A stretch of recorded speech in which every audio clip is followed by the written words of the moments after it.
চোখ রাখবো পরবর্তী খবরের দিকে। ফিনান্সিয়াল অ্যাকশন টাস্ক ফোর্সের কাছে পাকিস্তানের বিরুদ্ধে অভিযোগ জানাতে চলেছে ভারত। আইএমএফ সহ বিভিন্ন আন্তর্জাতিক প্রতিষ্ঠান থেকে পাকিস্তান যাতে অর্থ সাহায্য না পায় সেই উদ্দেশ্যে এই অভিযোগ। পাকিস্তানকে আবার ধূসর তালিকায় অন্তর্ভুক্ত করার দাবি ভারতের। আপনাদের জানিয়ে রাখবো, ভারতের তরফ থেকে যে অভিযোগ জানানো হতে চলেছে, আবারও ধূসর তালিকায় অন্তর্ভুক্ত করার দাবি পাকিস্তানকে ভারত। এ বিষয়ে আরো বিস্তারিতভাবে কথা বলবো। নিউজরুম থেকে সরাসরি রয়েছেন আমাদের পলিটিক্যাল এডিটর আশিস চট্টোপাধ্যায়।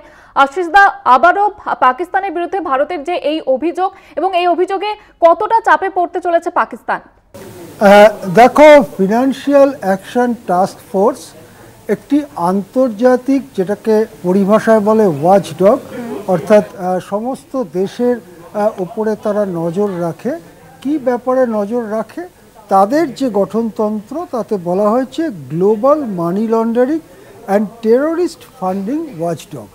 অর্থাৎ এই যে টাকা তারা বিভিন্ন আন্তর্জাতিক সংস্থার থেকে পাচ্ছে দেশগুলো, সেই টাকা পয়সা তারা ঠিক কাজে লাগাচ্ছে না টাকা পয়সা গোলমাল করে অন্যদিকে চলে যাচ্ছে, আর তারা এই টাকার কোনো অংশ কি সন্ত্রাসবাদী কাজে লাগাচ্ছে, এই সব ব্যাপারে নজর রাখবার জন্য এই সংস্থাটি কাজ করে। পৃথিবীর অন্তত 100টি দেশের ওপরে তারা নজর রাখে এবং তাদের অ্যাকাউন্টস ইত্যাদি তারা দেখে।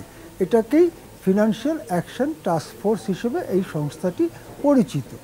এখন পুলওয়ামায় যখন ভয়ঙ্কর হামলা হয় ভারতীয় সিআরপিএফ জওয়ানদের উপরে, তারপরে পাকিস্তানের বিরুদ্ধে ভয়ঙ্কর অভিযোগ ওঠে যে তারাই এই আত্মঘাতী হামলা ঘটিয়ে ভারতীয় জওয়ানদের হত্যা করেছে এবং তারপরে এফএটিএফে এই ফিনান্সিয়াল অ্যাকশন টাস্ক ফোর্সে পাকিস্তানকে ধূসর তালিকাভুক্ত করা হয়।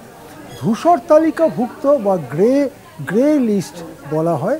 এই তালিকাভুক্ত হওয়ার অর্থ হচ্ছে যে আইএমএফ, ইন্টারন্যাশনাল মনিটারি ফান্ড, বা ওয়ার্ল্ড ব্যাংক বা এশিয়ার ব্যাংক, এইসব যে আন্তর্জাতিক ব্যাংক বা আর্থিক প্রতিষ্ঠানগুলো দেশগুলোকে অনেক সময় সহায়তা, ঋণ ইত্যাদি দেয়, সেই ঋণ বা সহায়তা পাওয়া অনেক কঠিন হয়ে যায়।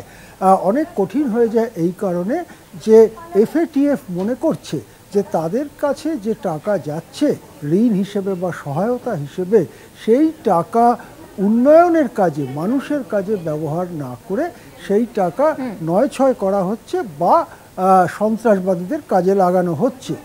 2019 সালে পুলওয়ামার ঘটনার পরে পাকিস্তান বহু চেষ্টা চরিত্র করে 2022 সালে তারা তাদের নামকে ধূসর তালিকার থেকে বাইরে আনতে সক্ষম হয়েছিল।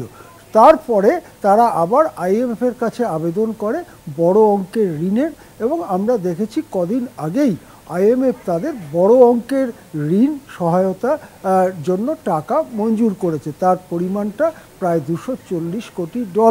এখন এই টাকা তারা কিভাবে ব্যবহার করবে তা নিয়ে কিন্তু বহু প্রশ্ন উঠছে। তারা কি এই টাকার একটা অংশ সন্ত্রাসবাদীদের কাছে পাঠিয়ে দেবে কিনা, এই টাকার প্রায় পুরোটাই মিলিটারি খেয়ে নেবে কিনা, সাধারণ মানুষ শেষ পর্যন্ত কি পাবে, এই সব প্রশ্ন উঠছে। এইবারে এই প্রশ্নগুলোকেই জোরালোভাবে ভারত তুলে ধরতে চাইছে ওই এফএটিএফের মঞ্চে।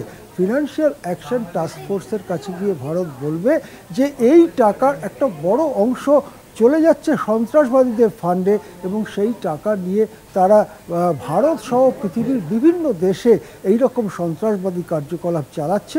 সুতরাং তাদেরকে আবার ধূসর তালিকায় পাঠানো হোক, গ্রে লিস্টের অন্তর্ভুক্ত করা হোক পাকিস্তানকে। এখন দেখা যাক ভারতের এই প্রচেষ্টা কতখানি সফল হয়, সেদিকে আমরা নজর রাখব।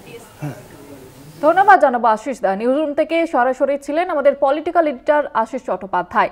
আপনাদের জানিয়ে রাখবো, ফিনান্সিয়াল অ্যাকশন টাস্ক ফোর্সের কাছে পাকিস্তানের বিরুদ্ধে অভিযোগ জানাতে চলেছে ভারত এবং আইএমএফ সহ বিভিন্ন আন্তর্জাতিক প্রতিষ্ঠান থেকে পাকিস্তান যাতে অর্থ সাহায্য না পায় সেই উদ্দেশ্যে এই অভিযোগ। পাকিস্তানকে আবারও ধূসর তালিকায় অন্তর্ভুক্ত করার দাবি ভারতের।